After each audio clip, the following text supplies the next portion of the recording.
I'm Robin Miller-Brecker. And I'm Karen Lenzer. Welcome to Seeking Center, the podcast. Join us each week as we have the conversations and weed through the spiritual and holistic clutter for you. We'll boil it down to what you need to know now. We're all about total wellness, which to us means building a healthy life on a physical, mental, and spiritual level. We'll talk to the trailblazers who will introduce you to the practices, products, and experiences that may be just what you need to hear about to transform your life. If you're listening to this, it's no accident. Think of this as your seeking center and your place to seek your center. And for even more mega inspo, sign up for Seeking Center, the newsletter at seekingcenter.app.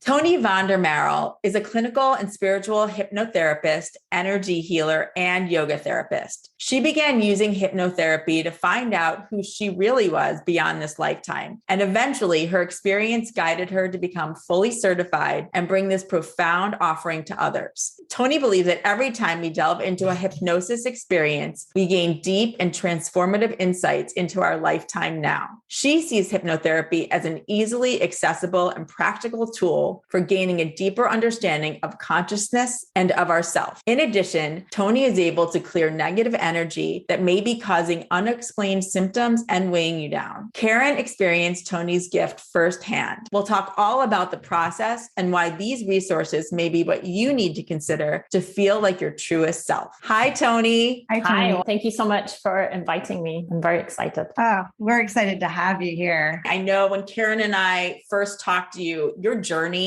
to where you are right now is fascinating. And there's elements that some people really will be able to relate to. I know Karen and I did. Your breakdown to breakthrough type moment. But let's start at the beginning. Did you grow up in a spiritual home? So did I grow up in a spiritual home? Not really. I grew up in a very standard English Church of England home, but my mom's a writer and she's an artist and she always encouraged inquiry and above all else, imagination. So I grew up in a world of whispering to fairies and my mom making up stories and poems for me. And it was all mystical and wonderful. My dad was very much an engineer and very 3D, but very supportive and loving. And I grew up with this knowing, and I'm not quite sure where it came from, apart from spirit, of course, that this world was simply a classroom and that we were here to learn different things. So the hard things that came up,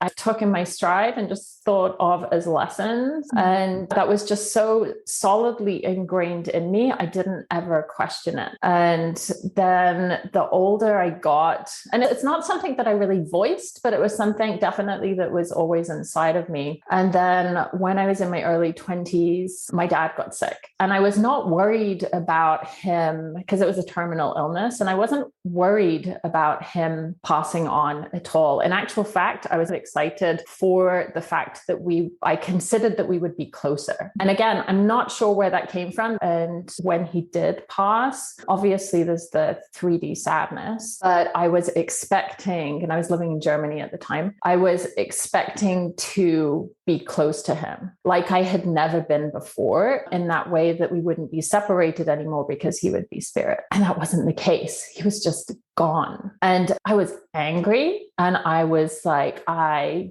didn't know what was happening because I fundamentally believed that I was going to be able to feel him and I couldn't. And so I decided within the span of a couple of weeks to throw my whole belief system out. And I dove into a philosophy degree which was 100% based on there is no God. We cannot prove it. And if you can't prove it, it doesn't exist. And my husband and I were moving a lot at that time and life got very busy. We had 3 kiddos under 3, and it was just getting through life and all the rest of it and making sure everybody was okay. And then at some point we moved to the States. We moved to Princeton in New Jersey. And we lived in this old farmhouse and it was a beautiful, 180 years old now. And these strange things started happening. And I know I told you about that earlier, really bizarre, strange things. Yes, we need to hear, people listening need to hear this. I remember the first one and I was sitting in the playroom with Alex and Kaylin, and Alex Alex was probably 1.5. Kaylin was an infant, and we had alarms on each of the doors. And the alarm went for the kitchen door to be open, which we used as our front door. And we had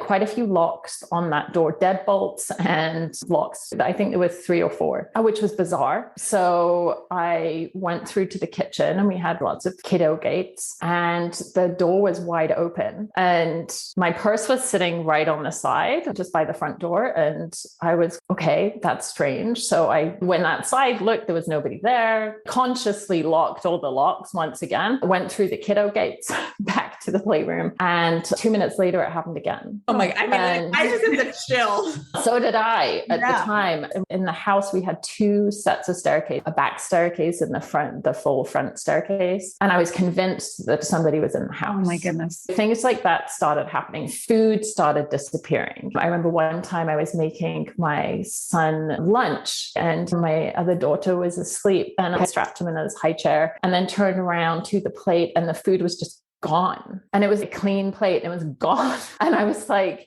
wait, did you feel like you were going crazy? I did feel like it was that. Did I do it? Did I even make that? Yeah. Did I even make it? Did I eat? How you unconsciously take a cookie or something? I'm like, did I eat that? And then I went to the bin. I was like, did I throw it away? And then my son's there wanting lunch, and things like that kept happening. Did your husband experience too? Didn't experience any of it, but he 100% believed me. And I can't explain to you how grounded I am. I'm ridiculously grounded, always have been. I'm a Taurus moon, a Taurus sun, a Taurus Venus. I'm so rooted. And all these strange things were happening. And then the crescendo came. I wouldn't say I was nervous, but I was getting very unsettled. And Alex was upstairs in his room, and Kaylin, as an infant, was downstairs sleeping. And we had so many children gates because we had all the different rooms and the different staircases and everything. So every room I would have to step over a gate. And I went down to the basement, which is where our laundry was, and folded up a bunch of laundry and took it upstairs through the kitchen, locked the 5 locks on the basement, and went over again a staircase gate, up the stairs, over at the top, and went into our bedroom and put the folded laundry on our bed. Came down through the whole thing again. And then 2 minutes later, I went back upstairs, same route, but the laundry was everywhere upstairs. It was over the banister. It was on the floor. It was draped over everything. It was all over our bedroom, the floor, the bed, in the hallway. And I didn't know what to do. So I was freaking out at that point. My son was asleep. I picked him up. I went down to the kitchen and called my husband, who was working about 45 minutes away. And he's like, get out of the house, take the kids and get out of the house now. And I picked up my daughter, and I had nothing with me. I just took the car keys and got in the car and drove down the road. There was a nursery down the road that I just parked in, and my heart was like thumping. And it was like, there's somebody in the house. There's somebody who's just done that. And they were in the house. That was my reaction. Right. You weren't even thinking it was supernatural at that point. No, 100% not. I'm like, somebody's really messing with me. And I don't know why they would do it with laundry, but I didn't want to be in the house. So my husband came back and he went and searched the house, and there's nothing. And the laundry was still all over the place. And I'm like, there's nothing. And I'm like, go back and search it again everywhere, the basement, the attic, everything and everywhere. And there's nobody. Could you feel anything? Which would also make you feel. Yeah. Did you suspect that it could be spiritual or? I definitely, on the first time when I was saying about the door being open, I did feel that there was somebody in the house, and I was living very much in the 3D world, 2 feet planted on the floor. And I was, quite honestly, I was terrified. And Roger, he was like, there is nobody, I don't know what to tell you. And he's an engineer, and he spoke to people at his work, and they all said, and these are engineers, they all said, oh, that's supernatural. Yeah. Just so crazy that would come from an engineer. Yeah. And I was like, that is not what I wanted to hear, because I wanted like the engineers to be like, oh no, this couldn't be happening. Anyway, so that was the last time it happened. And I contacted the people who had the house before us, and nothing. sick. Everybody was like, I don't know what you're talking about. And then I started thinking, was there a murder in the house? I would have thought that. Was there? Yeah. And we went to the historical society and there was nothing. And it just stopped. It literally just stopped. Wow. And I was incredibly grateful for that. And then we moved back to Switzerland. So I was again just living my life and kind of put that to one side. And then when we moved to Denver, we had this big old house, which my husband bought as more of a 3D status symbol. I hated it. I liked old, crappy houses that were falling apart. And this was like all glass on one side and twice as much room as we ever needed and all this sort of stuff. And he was away most of the time and had been for years. And I had this husband he still is amazing and adorable and adores me. And we have this incredible family, which we had 3 healthy children.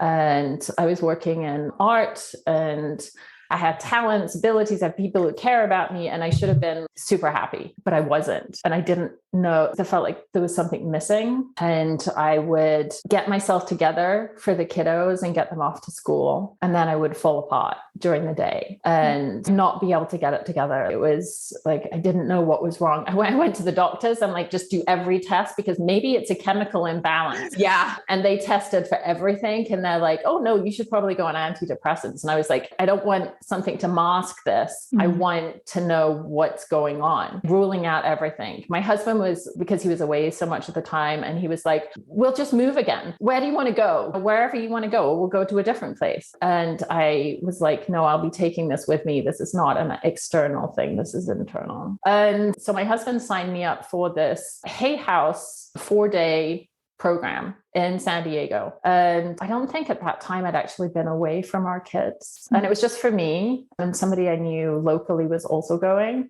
And I wasn't interested. And he literally signed me up for everything. And I didn't even pay attention to it. I'm like, fine, because I didn't know what else to do. And he was like, something needs to shift here. And 2 nights before I was going, he always buys me a stack of books for Christmas or my birthday, he just talks to different colleagues and people. And if he finds an interesting book, he'll buy it for me and then just give it to me at Christmas. So I have a stack on the side of my bed usually. And I just take the top one. And at that time, 2 days before I was going to the conference, I picked up this book and it was Brian Weiss's Many Lives, Many Masters. Yeah. And I started reading it and I didn't put it down and I didn't sleep. And I woke him up and I was like, I don't know how to explain this, but this is truth. It was suddenly this, wow, this is, and he was like, what book is it? And I said, it's Brian Weiss. And he was like, oh, Brian Weiss, that's so familiar. And he's like, I think you're going to see him this weekend. I think I remember that he's going to be there. And I was, what? And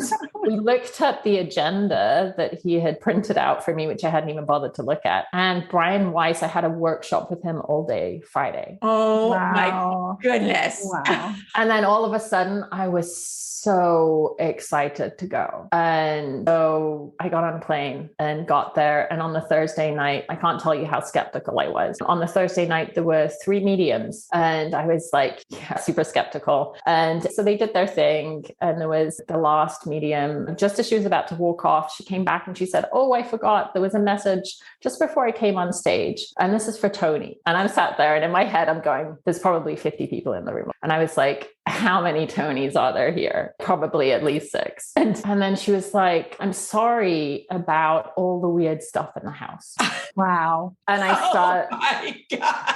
I was like, oh. And then I'm still in my head, I'm like, this is so for somebody else. And they were like, I didn't ever mean to scare you. You know how I like practical jokes. And then I started like vibrating. I'm like, oh my God, this is my dad. My dad played practical jokes all the time and I hated it. And he was like, I thought you'd think it was funny. And of course I wouldn't think it's funny. At that point, had you stood up and said, I think this is for me? No. You didn't claim it no, at all. Okay. I sat there in shock, started shaking, and he just basically apologized. And it was still vague, but it landed. But then she said, and this is also for Toni, and I don't want to go into too much detail because it's not my story to tell, but then she gave me details about somebody who I know who had passed very recently and specific details about that person. And the message was not for me. It was, this is for Toni. And she named names and said, please give this message to this person, and thanked them for something, which I didn't know that they were doing. And I like bolted. I ran.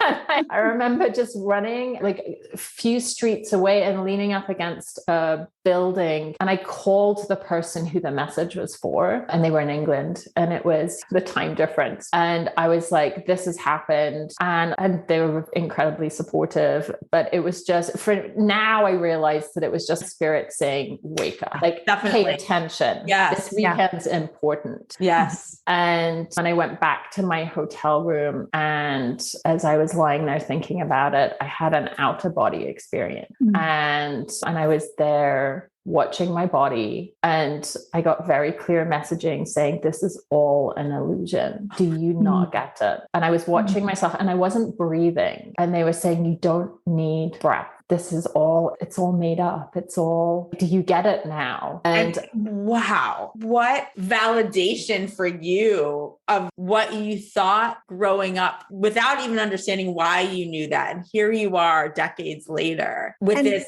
unlocking moment. And the fact that you were away from home, like it was like a series of very specific events. If you had been home in your day to day, you may not have registered that with the same clarity, I think, as you did there.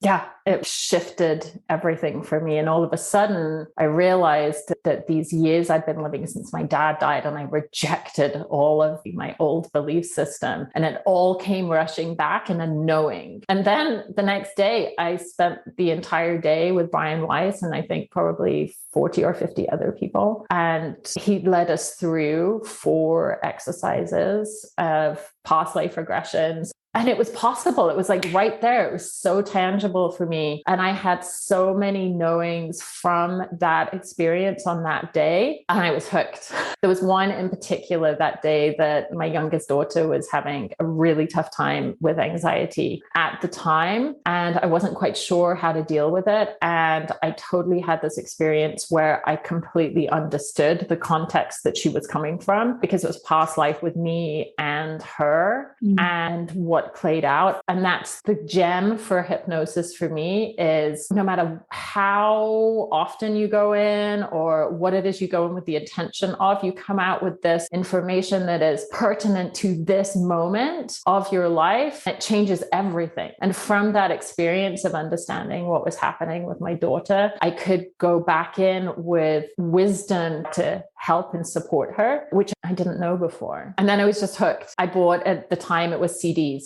I bought everything. I bought all of his books, all of his CDs, and that's what I did. And I gave it to all my family too, and put it on their little MP3 players at the time, and made everybody listen to all of his stuff. And I just went in again and again and again to get information. That first workshop was definitely my path to everything. And coming back from that San Diego experience, I suddenly got the oneness of it all. And that weekend also on the Sunday, I had a day with Denise Lynn, who also works for Hay House and does past life regressions. Totally different vibe to Brian Weiss, but just as amazing. And that changed everything. It literally changed my whole perspective. I came back with this connection once again that I had always had when I was a kid. And saw the oneness in everything in the bigger perspective. And you had answers to that whole experience in New Jersey on top of it all. So you could have peace as well, that you were not making things not up. Going crazy. Yeah.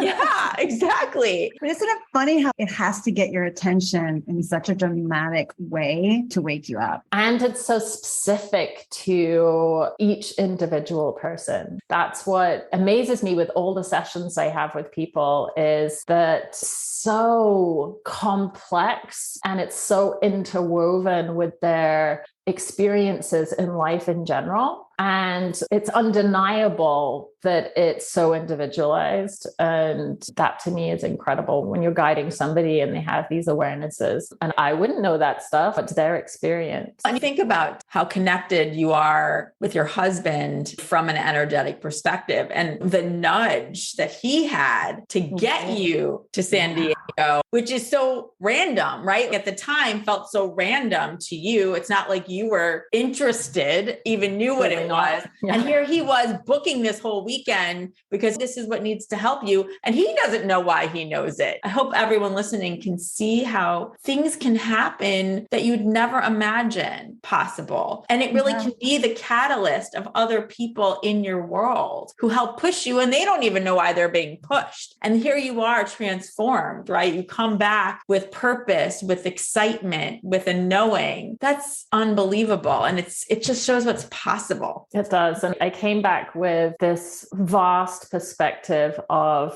the hugeness of it all and the willingness and the burning desire to step into it all. I wanted it. I remember I saw Wayne Dyer speak that weekend. I saw Marianne Williamson, and I started immediately just doing the Course of Miracles, the workbook. I set all my judgments aside, and I want the path, that action that you were talking about, Karen. The knowledge is power, but action is where it comes from. We can know everything, but if we don't actually implement things, then nothing changes. And for me, I came back wanting the change. I wanted it all and still do. We're with you. We are so with you. We get it. And I think we each have had our own moments like that where you're just like, what is this all about? I don't know what to do. And yet we all, as you said too, it's so individualized and it is complex, but yet we really can relate to those completely different experiences. And when it's turned on and unlocked, you cannot get enough. The three of us, we have devoted our lives now to the not getting enough and wanting to share and wanting to help heal others, because once you can't unknow and know, it's that being in service to that knowing, which is what drives me, that setting myself aside to allow it to unravel and unfold in service. And that's my mantra. That's what I wake up every day asking for, to be of service, in service to the love and the light, or whatever language you put to it. I love that it was your father came through, because in a sense, he was the one, he made you shut the door in a way with his passing, and he came back to open it back up for you. I know we're going to get into what is hypnosis, your word of hypnosis and how you define it, but I would love to hear how you went from past life regression into the type of hypnosis that you're doing. Because when we had our session, I kept referring to the fact that it reminded me of past life regression in a sense, but what you do is very different. So how did you bridge that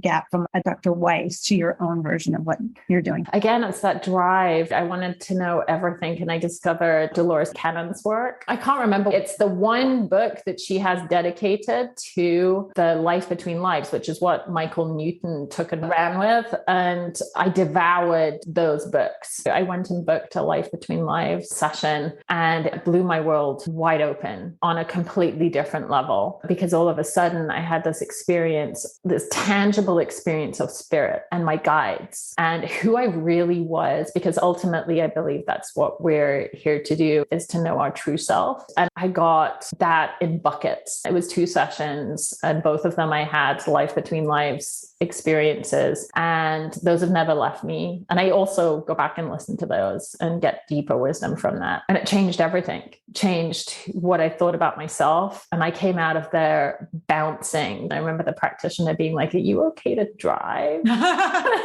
And I was like, I am so good.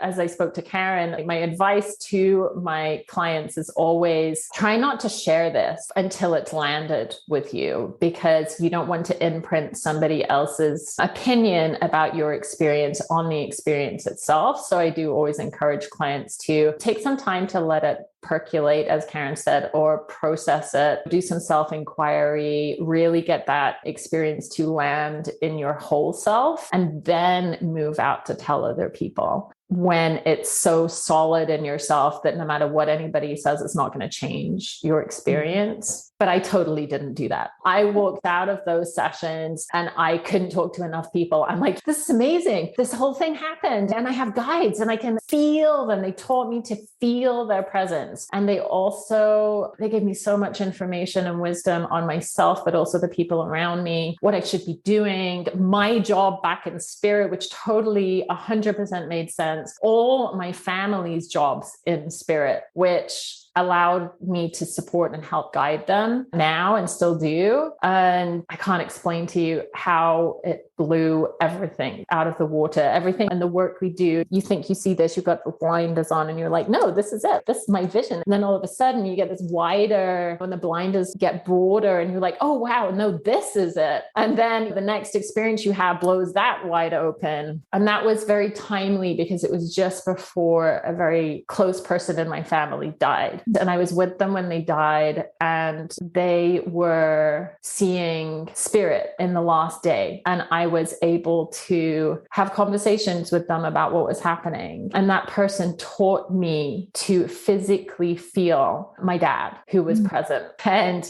I was taught how to physically understand that people are close to me and to be able to communicate with them. And then from there, I just ran with it. I'm like, well, if I can feel my dad, like, why can't I feel my granddad? And why can't I feel my grandma? And why can't I feel my ancestors? And why can't I feel other family members and loved ones who've died? And I could, and I can. And then feeling guides, like in the difference between them, and then being able to communicate with them. And it goes on and it unravels. And I assume that this time next year, I'm going to think that I knew nothing right now. And with a bit of luck. Wow. Incredible. I mean, and the passion that you speak about it is infectious. And it's so fun to see you tell your story, Toni, but I also know from going through this experience with you, you take this very seriously. There's a definite methodology that you apply to the work and your role in the work as you do it. Can you maybe, just for people who might be interested in going through the experience, just from a very high level, explain how you go into the hypnosis work and how is that different from even a meditation? How can someone who comes to you actually go through that and let go of those preconceptions? Because it's hard to shut down the mind, as I know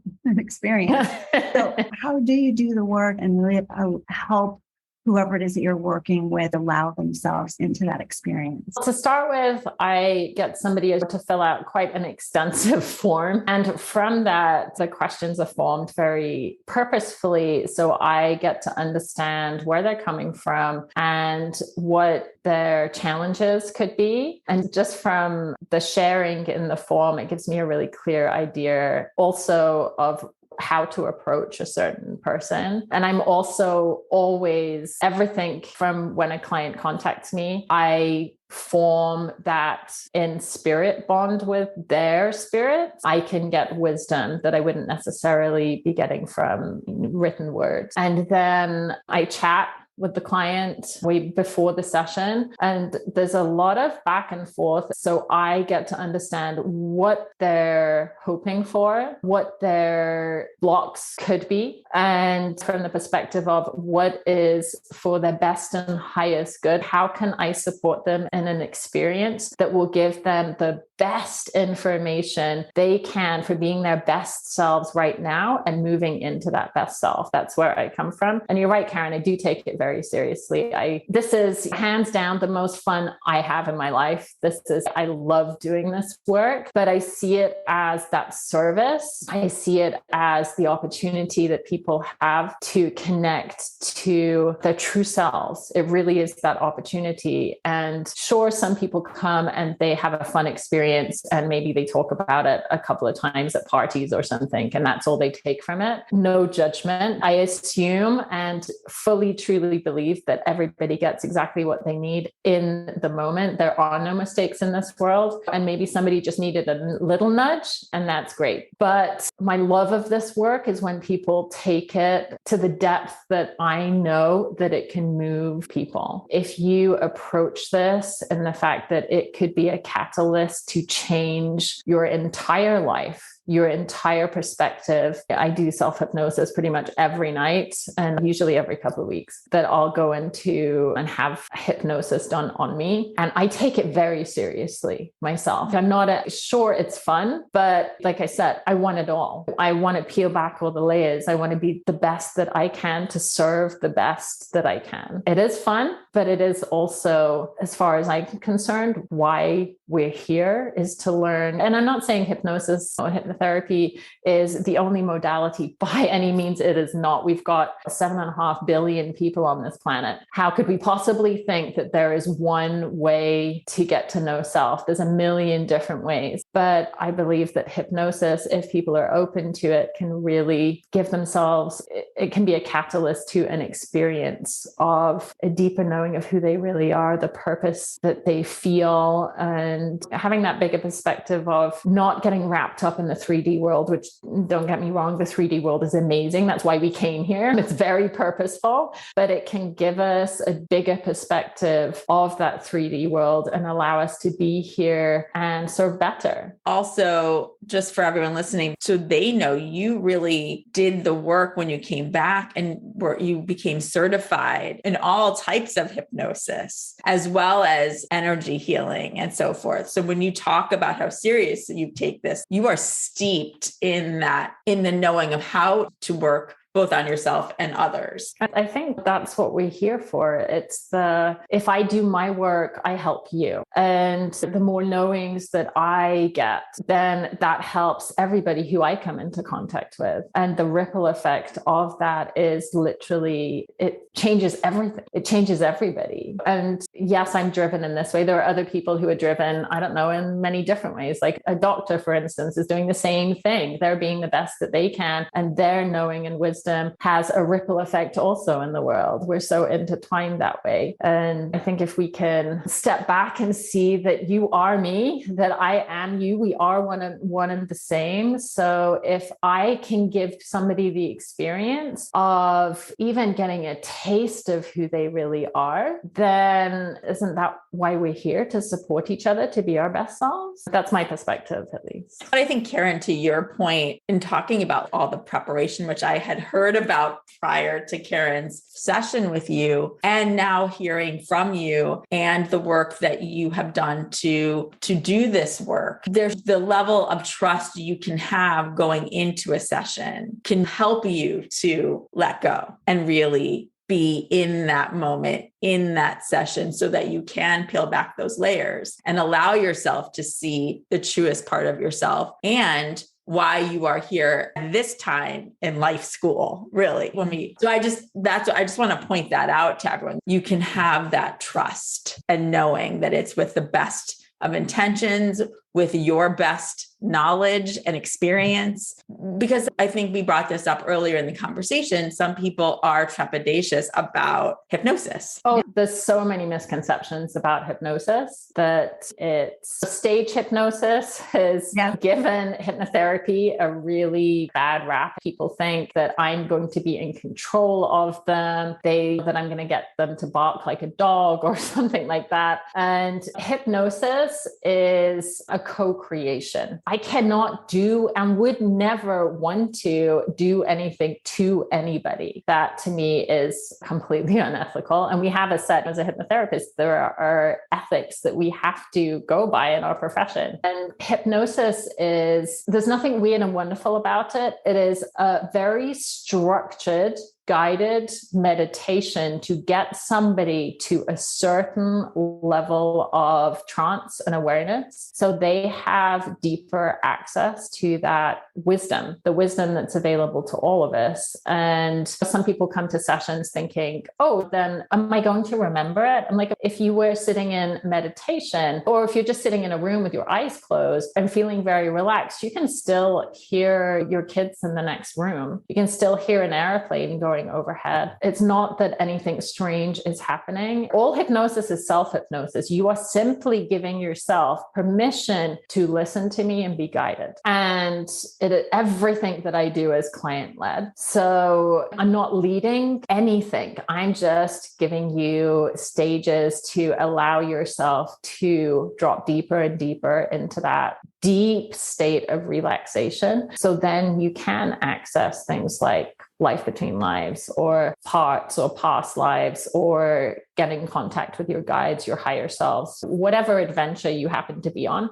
But it's nothing more than that. And there's also the opportunity, because there is nothing weird and wonderful going on, you're just in a very deep sense of relaxation, that you clients can simply open their eyes and be done. If they're like, we'll get them to close their eyes and count them out because they are still in hypnosis, but everything is led by the client. But yeah, people do think it's the devil's work or all kinds of stuff. Everybody is entitled to their belief system.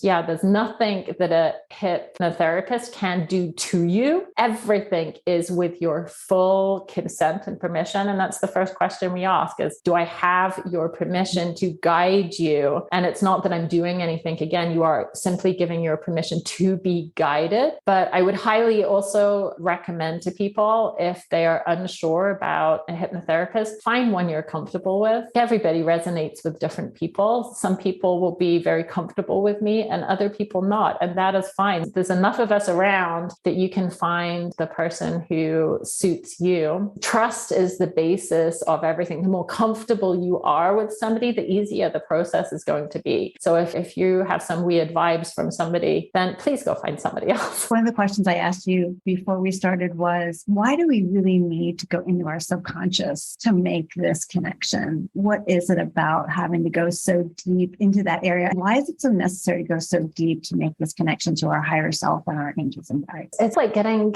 yourself out of the way is how I think about it. It's not that you can't be in contact with your guides. They're like right there. They don't leave you alone. So they're accessible at all times for you if you choose to connect with them. What is great about allowing the conscious mind to step to one side, and not that the conscious mind in hypnotherapy is not there. It is. We need the conscious mind to be there, because otherwise I wouldn't be able to chat with you. I wouldn't be able to hear what it is that's going on and guide you. And there is also that sense of, you can be experiencing, as you know, Karen, whatever is unfolding in front of you, and you still have that inner dialogue going. And it's not that conscious mind is not present. We want it to be present. That discernment is very important. But having access to that subconscious mind, and there are so many different theories about the subconscious mind. And as far as I'm concerned, there's no right and wrong. Everybody's belief system is fine for them. Some people believe that the subconscious mind is just that. It's part of mind. Some people think it's spirit. Some people think there's a conscious collective, like the Akashic records. Some people think it's imprinted. Some people think it's genetic memory. As far as I'm concerned, we've been given this gift and everybody's squabbling over the wrapping of the gift. And I'm like, we're missing the point to my mind. And there are better people out there who can solve the wrapping consideration. I'm concerned about the gift. That's the tool that I think is great. So what is the subconscious mind? Like I said, there are better people out there than me that can figure that one out. But the access that we get to wisdom when we step into that, and we can do that again in so many different modalities, right? It's not just hypnotherapy, but the gift and the wisdom that we bring back from those experiences allows us to step into being our best self. And for me, regardless of how we get it, if you can come back and have a better understanding about how you can move forward into the world to serve better, to be your better self, to support the people who you love and care about you, to bring your gifts, talents, skills, and abilities into the world in a bigger, brighter way, then why are we worried about the package it comes in? But that's the way I think about it, at least. You talk a lot about the 3D and the 4D, which we should probably define for people. But what I love about what you're saying, and just was an aha for me, is that I came into this session with a lot of 3D questions, like when, what, how, why, tangible answers. And I think what I got was so much, like you said, it's not the binoculars world, but it's take the binoculars away and so much more of the broader picture. Yes. And it is so hard for us to release that in our day-to-day conscious mind and to realize that there's always a broader, bigger meaning in everything. And that's really the point. That's the point. But it's so hard though, because we consciously came here and chose this life to be embodied in the 3D world. I chose in this lifetime to be Toni, and I still need to eat and to sleep and to get things done. And that is okay. That's part of the process. It's not that the 3D world is this moving in a physical body through physical space. Time is so important. It's so purposeful. But not to mistake that for actual reality. It's like Einstein said, this reality is very persistent, but it doesn't necessarily mean that this is everything. And so many people who I love and care about live in the 3D world and only the 3D world. And fantastic. It is beautiful and it's so expansive and it's wild and wonderful, this life. Like, why would we not be completely wrapped up in it? It's a gift. And not but, and there's so much more. And there's a way of looking at it that can give you, like you said, you look at the binoculars and you tune into a specific thing and you think that's everything. Take the binoculars away though, and you see this immense perspective of that tiny thing that you were trying to focus on. And it's not, that's not important. It is. But when you have a bigger perspective of it, then you just see things differently. And one is not better than the other. It's just, there is no judgment here. It's just different. And without talking about mine specifically just yet, I think that was it for me. I think just taking you back to that loving presence that I felt, not only from the angels and guides that were around me, that just came, it was so fun for me because they came not looking like angels and guides at all. They came almost as actors in a movie set that just were playing a role for me to understand. But this one moment that I had of just looking at myself in the mirror and feeling like I was literally this queen that was being decked out for this beautiful movie role. And it was just such a profound symbol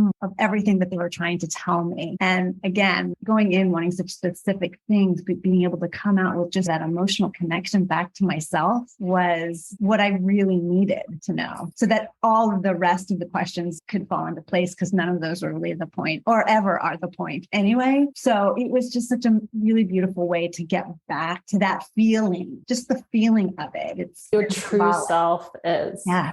And that is the point, where all of these modalities were just trying to get glimpses and get more familiar and comfortable with who we really are underneath our drama in our life and our thoughts and our body. And underneath all of that, we are so much more. And it's not that the drama in our life is unimportant, because it is. But when you step back and look at the whole thing, it's so much more vast than you can imagine. And I think I spoke to you earlier about people do come to me with very 3D questions. I had one client who came to me with 80 questions and, about, so what vitamins should I take more of? And it's not, that is not important, because it is. It really is. Taking care of nourishing your body is really important. But if you take that step back, then those questions can be looked at in such a broader sense. So and again, there's some people who just come specifically for 3D stuff. And I'm like, great, if that's what you want, if that's what you really need, then fantastic. If that's moving forward in your way in this moment, and that's what you need, brilliant. But the gold is, for me, spirit. If you can really truly understand who you are and how you're so connected to everything and everybody around you, then we move through the world with this compassion and love for one another. And that to me is the most important, to serve. It comes back to serving. It's a beautiful gift that you give to people, and the depth. And I keep thinking you're bridging almost this science and spirituality for people.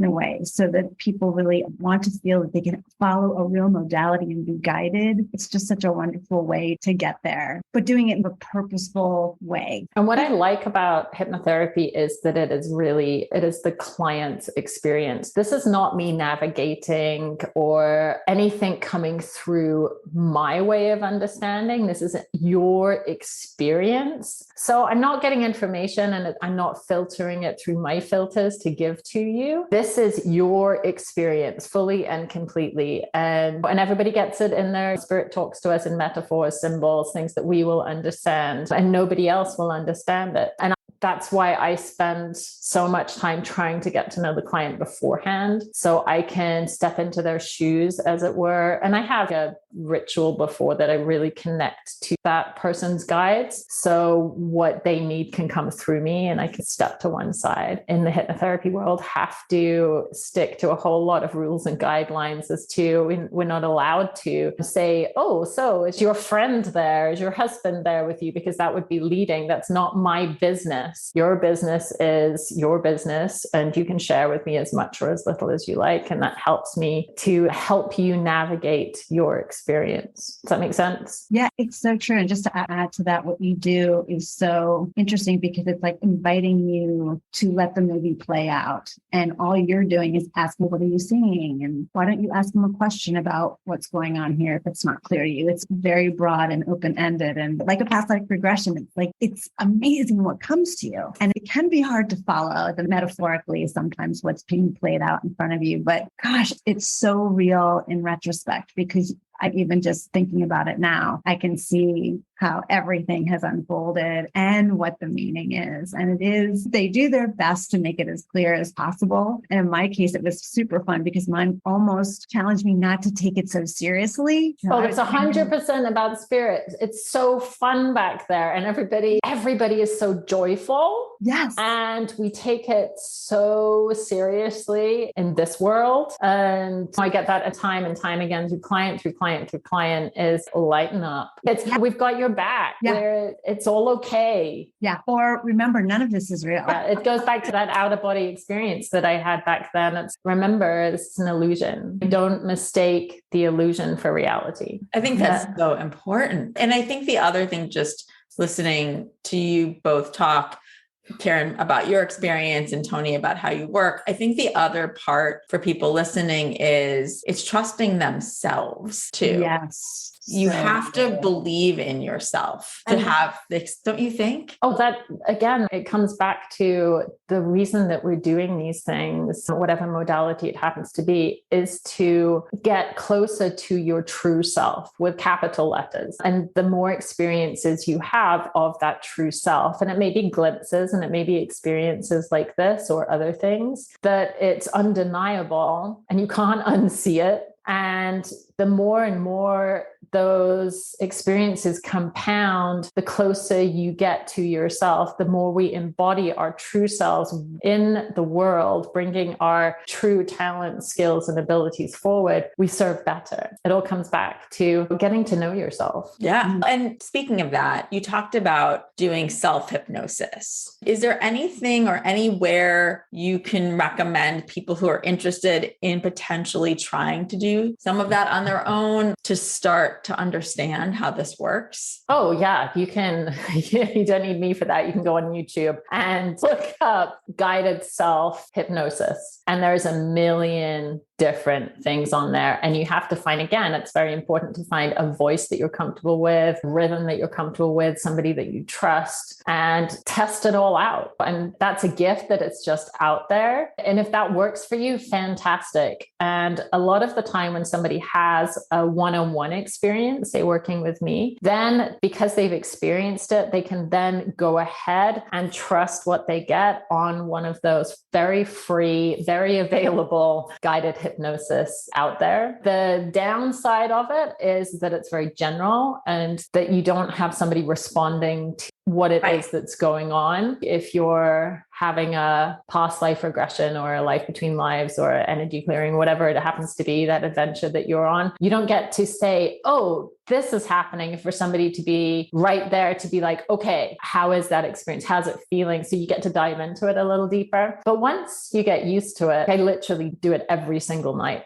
Spirit is hands down my favorite place to be. When you do it on yourself, are you listening to a guided meditation or are you just doing it without that? Are you just able to, do you put music on? Are you quiet? What is it? Yes and yes. Depends on what I feel like. I actually had a colleague embed in me a very short cut to get there. I can get there within probably under a minute. I'm very lucky that way, but I use it every day. And the more you do this, the easier it will become, the more familiar it will become, just like anything. It's a practice. So I would highly recommend doing all that kind of stuff. When you're in session with someone and there are these blocks, are you able to utilize your energy healing abilities, or do you flag that before you even go into a session with someone that's there? Again, yeah, yes and yes. I get really, I would say 99% of my sessions, I'm also seeing stuff too. I'm getting knowings, but I also literally see things. So I had a wild experience 2 months ago. I had a client, and as soon as I could see that she was in somnambulism, which is a depth of hypnosis that we need to get to, literally, there were no lights in front of her, just her monitor. And she had her eyes closed. It was daylight and the lights literally went out. Not that there was lights. It went completely dark. Then it went crazy red, like almost like somebody had got a flashlight, like on Halloween, holding under her chin. And then it went green. And I was like, seriously, okay, I get the message. I need to go to energy clearing straight away. But it was just things like that. And I'm like, how is she not opening her eyes? Because the lights are like, daylight is literally going out, and then I'm getting red and green and black and red and green. And so I've never had it quite that clear before, but I've also seen things like, I had a client not so long ago and I saw an angel behind her. She was feeling so alone, and it was beautiful and moving to me. And I don't normally share at all with clients what I see, but I shared with her, and she got to have that experience of feeling that angel being present for her and communicating with that angel and knowing that she was not alone. So that all helps me. Usually I can tell when somebody's blocked. I usually get information actually when we're connecting that if somebody's going to need that or not. And it's pretty easy to clear. And it's the energy or whatever is present. And it can be past life. It can be courting from this life, from somebody. You can pick up energy from anywhere. It could be something like a contract that you have asked and now it's come to fruition and it's time to move on. It could be a contract that you have with a relationship in this life that it's time to break that contract. Or it could be something that you've picked up from being in a tough situation. So I can just think of so many applications for where that would help. Do a lot of people come back to you regularly? Yeah, it's interesting. Some people want certain things. Some people come and they keep coming back and they have the same questions and they get exactly the same answers in a slightly different way and they still do nothing about it. And we all hear things in different ways and come to an understanding that we want to change things in our own time. And I try and encourage people to do that self-inquiry so they can bring it into that fruition of integrating it into their life, taking action. I think the takeaways that you offer from this experience are so tangible and so specific. I have little mantras now on my computer monitor. There's just like a couple of them, but they're just so specific that kind of keep me grounded and remind me over and over again to come back to that each and every time. And that's the catalyst, right? It can be that catalyst. Exactly. And if you want it and if you're ready for it at the time, then it really can change your whole perspective on everything. And it can give you this way to be in the world that you didn't have before. And for me, that's the gold. That's why I keep going back. That's the wisdom that I want. But it's not my business what other people take away from it. I try and help, but in my way. But again, no judgment. Everybody comes to things in different times. I took away so much and I just loved every minute of our session. Well, I was going to also just bring up the other thing that besides doing this incredible session with Karen, Karen, when we had talked several weeks ago, one of the things that you introduced to both Karen and I was this idea of quantum jumping, and that there were meditations that we could do that would help us really shift our realities in many ways and really help the two of us in the 3D world get to where we believe on a soul level. And so really on some other level that we feel we're supposed to be and what we feel we're called to do in this lifetime. Can we talk about quantum jumping for a moment? Yeah, absolutely. Yeah. Quantum jumping is simply a perspective change. So it sounds like big and wonderful and wild, and it is, but it doesn't have to be. We can have it all. There's everything. We are our own limits. We're the only limit we have. And if you can step into that reality and then decide, get really clear as to what it is you want. And really clear, so clear that you feel it, that you can actually feel being in it. And then having that mind shift. And there's different ways to do it. For example, we've been talking about hypnotherapy. That is another way. Like I said, it can be the catalyst to change everything if you so choose. It can also be 2 hours of fun entertainment and then you never think about it again. It depends on what it is that you want. So if there's something that you really want in the world and you can feel it, you want it so much you can taste it, then there's different ways to get into it. But our thoughts do create our reality. And that means that if you want something, for example, if you want to take something super 3D and you really want a vacation and you're thinking, okay, I'm going to try and manifest this vacation. If you can feel it, if you understand where you want to go, if you can feel being there and you can embody that, fantastic. But if you only do that for 20 minutes a day and the other 23 hours and 40 minutes, you are, oh my gosh, I really need a break. Oh, this work is so hard. Then you're not stepping into it. It really has to be to quantum jump into something. You really need to embody it to be as if it was already happening. The universe cannot not do that for you. And as above, so below, as within, so without. If you fully embody something, it will unravel in the outside 3D world because, like we said earlier, this is an illusion. The only reality is your true self, which ultimately is just one and the same because we're all one. So if you really want something, if you want to quantum jump, and again, YouTube, or check out Brian Scott, his whole story and he has meditations on his channel, either his podcast or his YouTube channel for quantum jumping. I think that could really go positive and not so positive. So meaning if you focus on the good and that feeling that you said it, and you embody the feeling that you want to feel in terms of fulfillment, joy, all of that, I would say awesome. But you can also take that same energy. And if you are constantly dwelling, miserable. I'm so miserable. This is so bad. Right. And that's what you're going to attract. And that is going to be your reality. So that is the reality no matter where you are. As you've said now several times, this is all in your court. You are the one who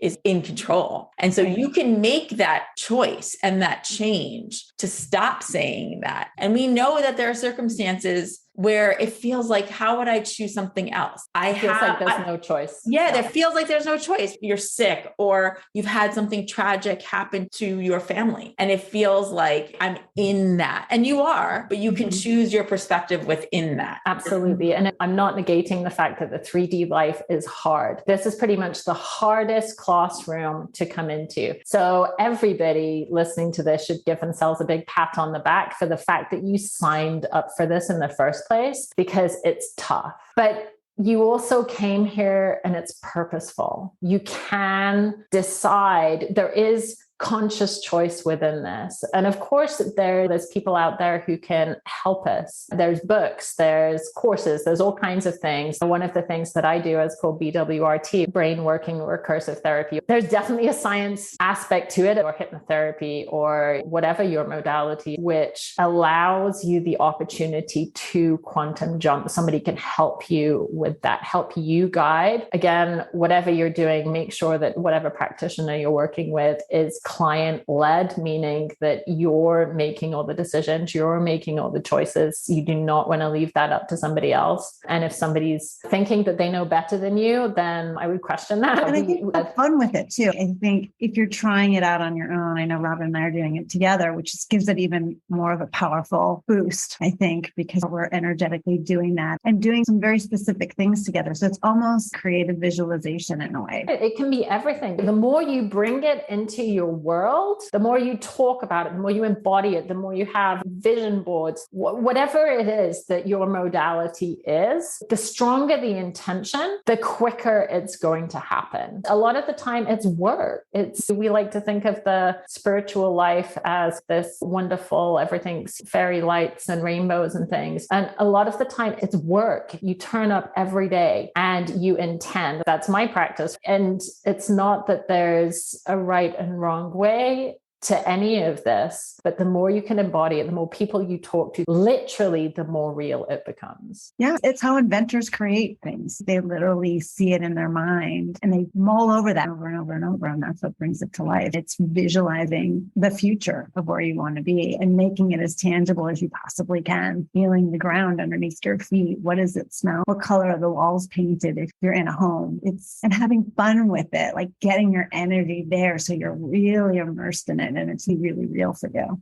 Yeah, absolutely. And if you really want to get deep into it, there is no future. There is no past. We only have this moment. It's all happening at once. So why would you not want your dreams? Why do we limit ourselves? It's that conscious mind that is keeping us safe. It's the conscious mind's whole deal is that it's trying to keep you alive and safe. So we're like, oh, I'd really like to have your dream X. And the conscious mind is, oh, do you really? Because that seems really hard and you're okay right now and you're paying the rent and everybody's healthy. So isn't that enough? Because that's its job is to keep you safe. And then you're like, okay, I hear you and I still choose my dream. And that's the conscious choice in every moment, right? It's yes. Thank you for trying to keep me safe. I still move forward into this wild and wonderful dream that I know is going to happen. And yeah, it's because our thoughts do create our reality. Our feelings create our reality. There is no limit. What reality do you want to be in? What do you choose? That's the perfect way to end this conversation. What reality do you want? And now that there are other ways that you can get to your truest self so that you can realize that dream, so that you can get there. And so meeting Toni may be what you need. Well said. And it's not really meeting me. I'm just giving you the opportunity to meet yourself, your true self. This is about clients and getting really clear. And the more we can step into that true self and the more alignment we have to our true self, then the easier it is to quantum jump because we're coming from that place of authenticity. That is the truth. I think you can be the catalyst for so many people to get there. We all need guides as we're going. Yes. And guides that are actually in this world as well as that are around us energetically. Absolutely. Thanks for being my guide. Oh, it's been such a pleasure. And thank you for inviting me. It's so purposeful that we have met. I have a lot of gratitude for you both. Same. And I look forward to experiencing a session with you soon. And I'm grateful for all the wisdom that you've given us today and for sharing your story and for inspiring so many people who are listening to get to their truest self themselves and with some guidance. If you want to know more about Toni and her offerings, visit deeperpeace.ca. Thank you so much.